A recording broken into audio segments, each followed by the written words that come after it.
If, of course, you're just joining, we have been looking at the End Bad Governance, that's the hashtag protest, scheduled to begin in the month of August. Well, to discuss this further, I'm joined by Adebayo Shittu, who is the former Minister of Communication. He joins me virtually from Abuja. I also have Adaramoye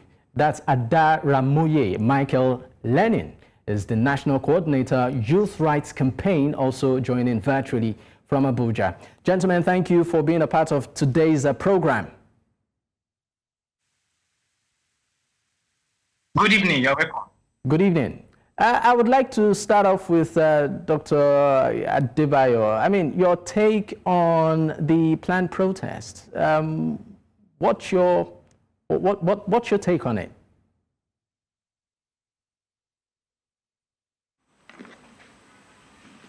Dr. Adebayo, can you hear me? My take on the planned protest. Well, let me say this with all due respect to all those concerned, that it is clear from even the theme of the proposed protest that it is a very mischievous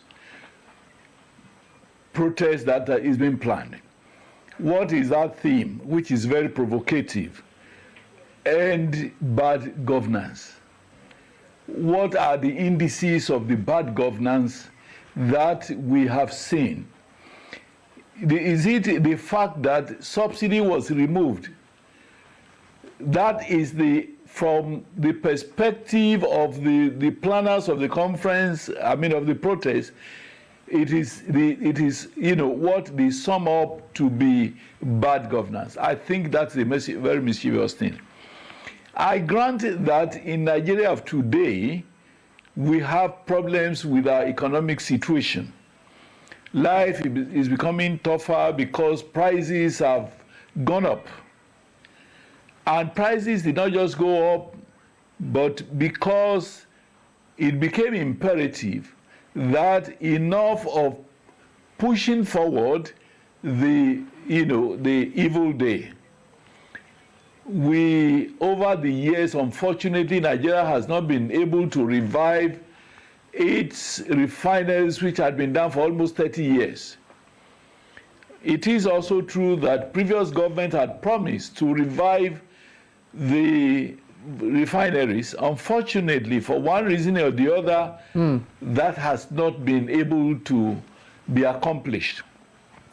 When Tinubu came, he found out that we're just postponing the evil day. How would anybody who, for instance, earns 1,000 naira a month and has perhaps 26 members of his family, has to take care of all of them. When it is not possible for the person to be able to manage his responsibilities with just 100,000 which he earns, he has to resort to borrowing. It's often said that he who goes a borrowing goes a sorrowing. In the case of Nigeria, it has been an endless practice of having to borrow in order to, keep prices of oil. And when Tinubu came, he felt that if we have to continue with this postponement of the evil day, God forbid. So he felt there was need for the oil subsidy to be removed. Of course, the consequences of it has brought about increases in prices across the board. But again, we know that when the structure has become dilapidated, it takes time. Dr. Adebayo, are you suggesting that this protest or this forthcoming protest is needless? Am I suggesting that it is needless? It's there should be no need for a protest in spite of the current economic hardship. I absolutely cannot see any reason. Look, there's no Nigerian who does not have a representative in the National Assembly. We also have our representatives in the various state houses of assembly. And constitutionally, we must rely on our representatives to represent us appropriately. But are these representatives, are they forthcoming, sir? What are you saying? Under the leadership of the current Senate President and also the House of Reps, are these representatives, are they forthcoming when it comes to the demands and the plight of the people, sir? Are you saying they are not living up to their responsibilities? I'm asking you, sir. So what are you saying? I'm asking you, are they living up to that responsibility on them? Based on your assessment. By law, they are our representatives. If we feel that they are not living up to expectation, any of them, we can find a way of recalling them. But you cannot go outside the law because, I mean, it's like you have a headache and you think the best way of solving the problem of your headache is to cut off your head. Does it make sense? All right, Dr. Adebayo, he said, would be a criminal attempt. All right, let me leave you for a moment, Dr. So Adebayo. I think we should engage our representatives, put pressure on them to bring about relief. On the part of Mr. President and on the part of the executive, I believe a lot is being done, even if that lot is not bringing, sufficient relief to us. But we still must, because the consequences of the kind of protest that is being planned will make our situation in Nigeria worse than it was and it is in Kenya. All right. We have had an NSAS protest in this country. We know that the organizers targeted not government who who were supposed to be the target. They targeted private properties, private individuals, particularly in Lagos, where the protest was intense. A lot of private properties were destroyed. Even in Kenya, a lot of shops were looted, were burnt down, and so on. I mean, those victims of those burnings and looting, what have they done to contribute? All right, Dr. Adebayo, I might just need to leave you for a moment so I can bring in of course, our second guest, that's Michael. Michael, thank you for joining. I'd like your reaction.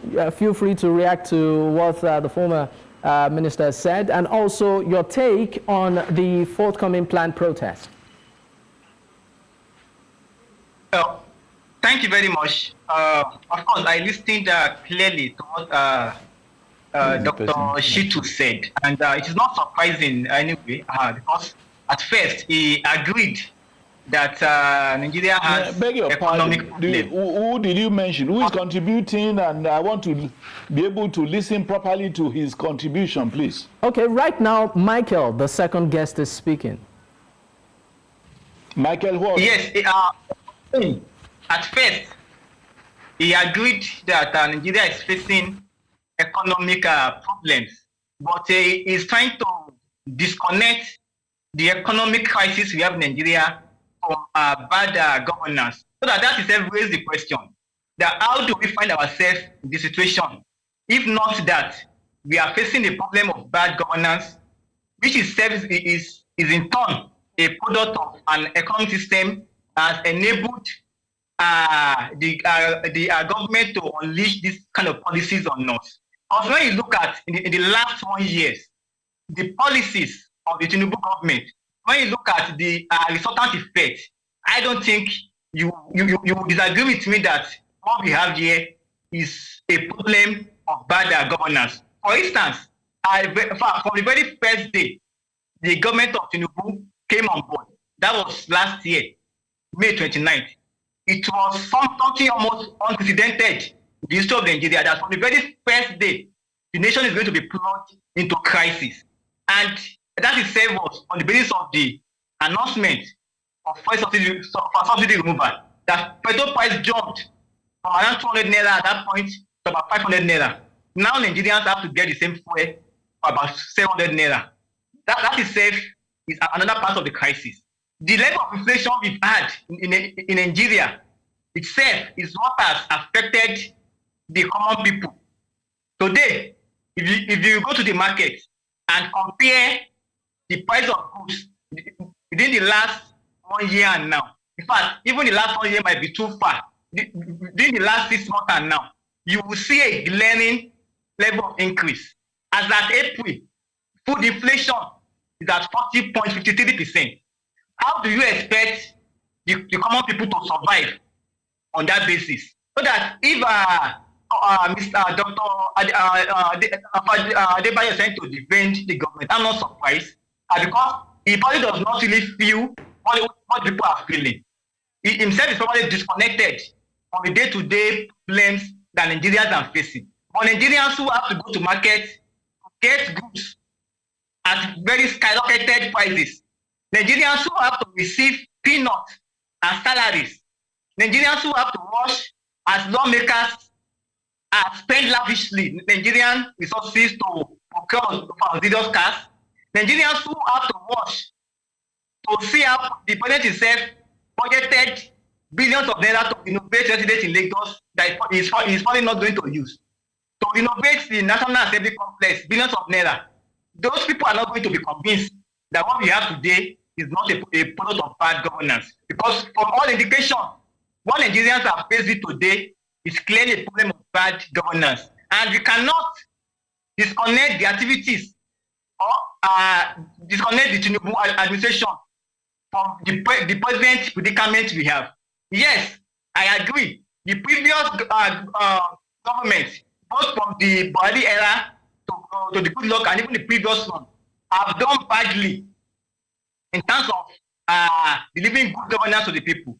But President Tinubu himself has not done anything different from what the previous ones have done. In fact, he has made worse a bad situation, which is the reason why Nigerian youth themselves are convinced that the time now is ripe for them to make their voice heard, for them to say no to bad governance and to all of the anti-people policies that have been implemented by the. But Michael, I mean, one of the fears of quite a number of people is the fallout of this protest, where at the end of the day, the chances of it, snowballing into violence and destruction of property, it becomes, pretty much uncontrollable, just like what we saw, with the NSAS, when it happened. I mean, would you also want to say those claims don't have some sort of a weight or merit? Well, thank you very much. People easily refer to the NSAS as if the NSAS happened some centuries ago. The NSAS happened just 4 years ago. And myself, as the national coordinator of the Youth Rights Campaign, I was deeply involved in the protest. And what transpired almost in everywhere was that the protest, those who engaged in that protest, organized themselves peacefully, organized themselves orderly. In fact, the protest ground was more or less like a place where people gather, make friends, gist, make jokes. I mean, it was a very friendly environment until the government started unleashing attacks. Until the government started sponsoring hoodlums, both the ones in uniform and those that are not in uniform, to attack protesters. It happened in Lagos. It happened in Abuja here, where I was active in that protest. In fact, the first people to attack the peaceful protest were the police. So how do we then accuse protesters of not being peaceful when those who unleashed attacks on them were police who were acting obviously on the order of the government? So I take a clear exception to all of these claims surrounding the NSAS. It is our history, and we need to say and put it into correct perspective. The NSAS protest was one of the most peaceful protests in the history of this country. But what led to the violence was the clear involvement of the Nigerian government, who sponsored and unleashed different attacks on protesters. And if you look at previous protests too, in 2012, there was a nationwide shutdown of this country. Okay. There was almost no points of violence. So Nigerians who want to protest and are not going there to unleash violence. So the people who are Michael, I'm sorry, but we need to go on a quick break. Michael, we need to go on a quick break. We would, of course, pick up from your last point there. Gentlemen, we need to go on a quick break. When we return, of course, we will continue with the conversation. Please stay with us. If you're just joining us, this is Politics HQ on News Central Television. And, of course, we've been discussing the forthcoming or the planned protest for the month of August in Nigeria. And we still have with us on the program Honorable Adebayo Shittu is the former Minister of Communication. He joins virtually from Abuja. And also Adaramoye Michael Lenin is the National Coordinator, Youth Rights Campaign. Gentlemen, thank you for staying with me.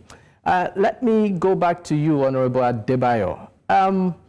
You seem to have so much faith in this current administration, even though this same administration has said that the previous administration, which you were a part of at some point, is largely responsible for the travails of what Nigerians are currently going through. I would like your reaction to that. I'm one person who believes in speaking the truth at all times, no matter whose ox is God. I recall that when we were campaigning for the APC in 2015, we promised that we were going to revive the refineries. I admit that we failed. The Buhari government failed, of which I was part of at the time, to revive any of the 4 refineries, and I regret this.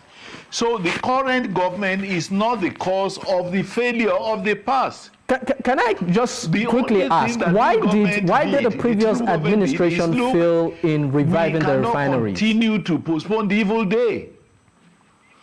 We have lived in this country for about 30 years. Our refineries have been in comatose. We keep borrowing money to sustain flow of fuel. That if we don't stop that practice, a time will come when Nigeria would simply grind to a halt on the burden of loans for sustaining fuel.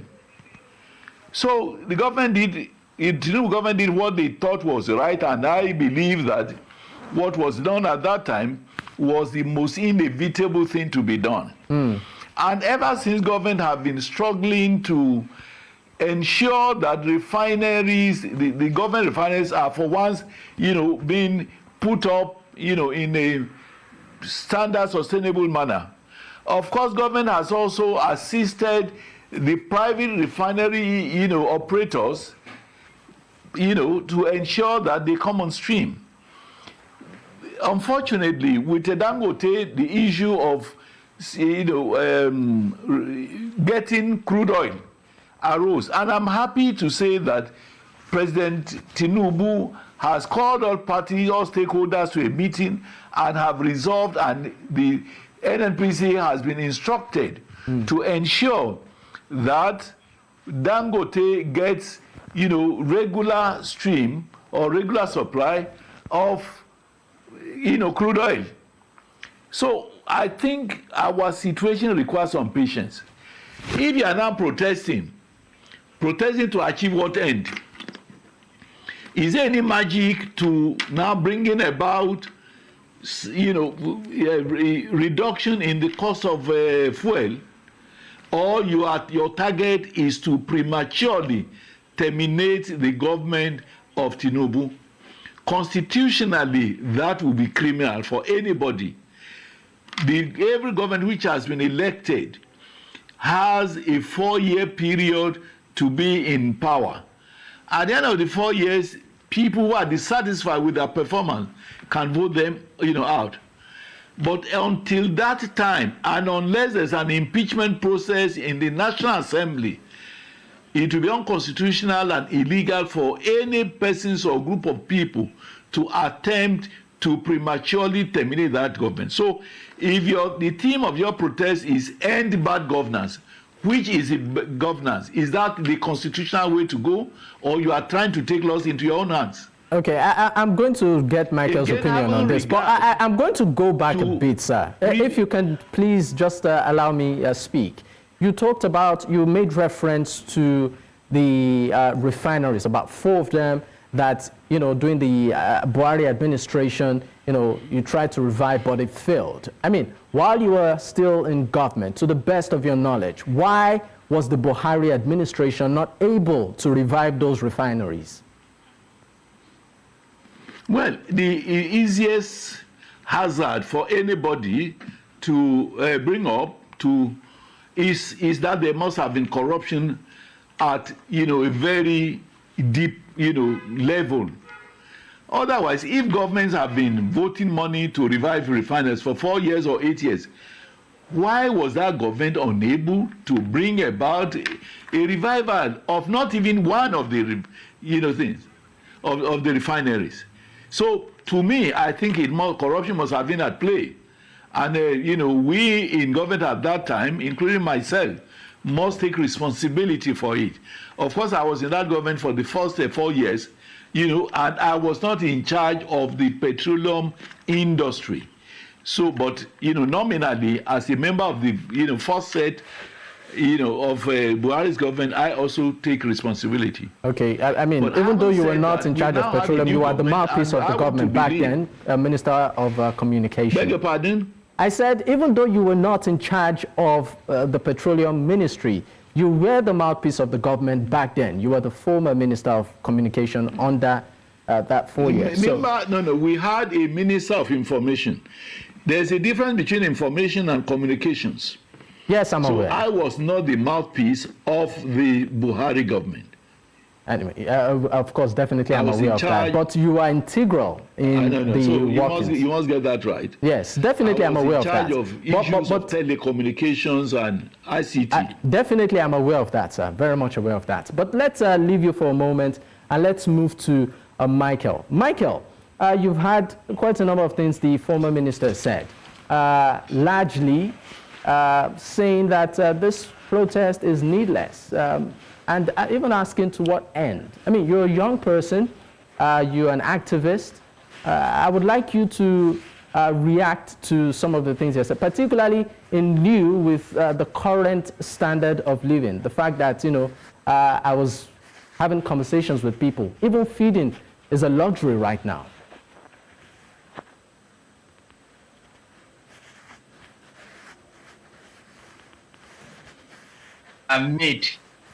Is that Nigerians should try and be patient with the Tinubu government. And I find that worrisome because himself was in power under President Buhari. And it is the same patience he told Nigerians to have with Buhari that he's telling us today to reside with President Tinubu. It is the same patience Nigerians were told to reside with former President Jonathan. It's this same patience Nigerians were told to reside with President Obasanjo and the previous administrations. We've had enough of this. Every time patience. And it is like people like Dr. Shittu and the Buhari administration and the cronies of the government are not really aware of the pains of the people. They don't really have the clear understanding or feeling of what is truly happening. Because, for instance, as far back as 2022 September, the World Bank set a benchmark of $2.15 for extreme poverty. Please take note, extreme poverty. In Nigeria today, that means that for you to be extremely poor, you must be living by 3,000 naira in a day. But the government of today is jubilating that they have approved a new minimum wage of 70,000 naira, which is not even enough. Michael, because we're pressed for time. Michael, because we're pressed for time, just a quick one. Do you think if at all this protest holds, do you think it would achieve anything substantial? Well, even before the set date, if I can see how the government have been trying to appeal to people, within just a week, they passed the minimum wage they've been discussing on for about a year now. So that we are convinced that the power of the people will always be greater and stronger than the people in power, which is why we are encouraging people to go out, more people to go out to exercise their democratic rights to protest and assembly. And we're also calling on the Nigeria Labour Congress not to be onlookers, but for them to also mobilize for a general strike to support this protest action. With this, we believe that truly we can achieve all of our demands and ensure that Nigeria itself becomes a good place to live for both young and old people in Nigeria. All right. Honorable Adebayo, before we go, your final thoughts, 30 seconds. Yeah.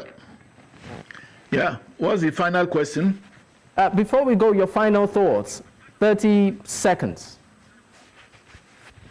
Well, I just want to appeal to our children and the youth, the young ones, that what is worth doing at all is worth doing well. What is not worth doing at all is not worth doing at all. Protests of the kind that is being targeted at removing the government in place is the wrong thing to be done. It doesn't have any profound, target except destruction, except chaos, except mischief. I have, as a lawyer, I believe and, stand by the fact that people have a right to protest. But the antecedents of such protests in this country have shown, that mischief is a target, particularly when you are saying end bad governance. I have not seen, nobody has shown me the bad thing or the criminal thing that the Tinubu government has done to warrant being removed illegally and unconstitutionally. If we are really serious about wanting change, let us engage with the National Assembly. The federal government is not made up of the presidency alone. The presidency is just the executive arm of government. The legislature, who make laws to bind over everybody, whether in the executive or the private sector, everything, our representatives are there. Let us engage with them. And people are also free, even those who are not in government have a right to propose new laws or new ways of doing things. If anybody is suggesting that what I'm doing is wrong, he should bring better suggestions. Not driving at a chaotic situation which could be hijacked and has always been hijacked by hoodlums, by thugs, by miscreants, by people who have a political axe to grind with the current government. So I believe that this advice I'm giving is the best for Nigeria. And we are all living, we will be living witnesses to whatever is done. All right, Honorable Adebayo, I'm sorry, but we need to go. We need to go. What many of us have. All right, we need to go. Michael, 30 seconds. Final thoughts. Well, thank you very much. I'm using this opportunity to tell Nigerian youth not to be discouraged by all of the attempts by the government to ensure Nigerians do not come out to recite their patients. We've seen what happened in Kano, in Sokoto, where government are trying to arrest people who are identifying with the protest. So we charge young people, Nigerian workers, and Nigerian masses to not be afraid, not to be scared in their home country. Protest remains a democratic right for us to exercise, and Nigerians must go out in August to exercise that right and call on the Tinubu government to reverse all of the anti-people policies that has been implemented over the years. And we are also demanding that all of the political office holders to be placed on the same salary scheme with Nigerian workers. You need to also feel what Nigerian workers are feeling. All right. Thank you so much for your time on the program, gentlemen. Honorable Shittu Adebayo, thank you so much. Former Minister of Communications, joining virtually. Also, Michael, thank you so much. Michael Lenin, thank you for your time.